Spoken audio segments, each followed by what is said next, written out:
Duol na ang katapusan sa tanang butang. Walay si bisan kinsa, walay si bisan usa kanato nga nakatag-an kung kanusa matapos ang kalibutan. Walay si bisan usa kanato nga makatag-an kung kanusa mobalik si Jesus dinhi sa kalibutan. Mao gipahinumduman ang matag usa kanato nga aduna gayud kitay angay nga pugnan ug aduna kitay angay nga bantayan sa atong mga kaugalingon. Dili kita magpatuyang tud kay walay makatag-an kung kanusa matapos ang tanan. Ang pulong sa Ginoo, duol na ang katapusan sa kalibutan. Walay si bisan kinsa nga makatag-an niya na igsuon, apan samtang may panahon ug mahigayon pa sa tong kinabuhi. Ato gayong bag-uhon kung unsa ang angay nga bag-uhon. Atong pugnan ang atong kaugalingon kung unsa ang angay pugnan. Atong bantayan ang atong mga kaugalingon kung unsa ang angay nga bantayan ug unsa ang angay nga bag-uhon niini. Tungod kay kung moabot kana nga panahon, wala na gid kitay chance nga mag-usab, magpugong ug magbag-o sa atong mga kinabuhi.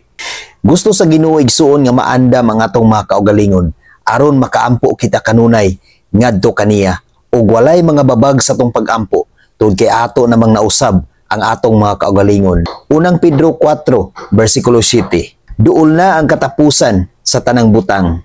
Busa pagpugong o pagbantay kamo sa inyong kaugalingon aron makaampo kamo. Sa unang Pedro 4 bersikulo 8 nagingon, labaw sa tanan paghigugmaay kamo sa kinasing-kasing gayud kay ang gugma nagtabon sa daghang mga sala.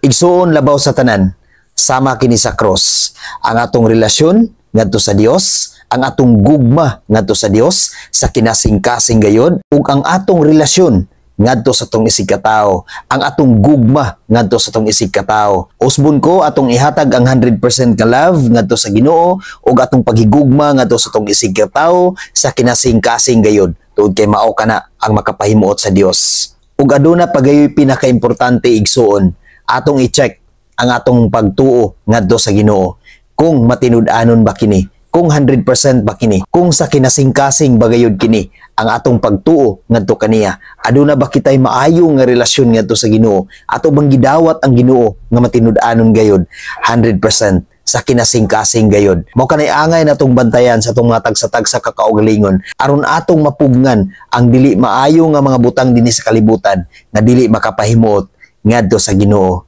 God bless sa tanan.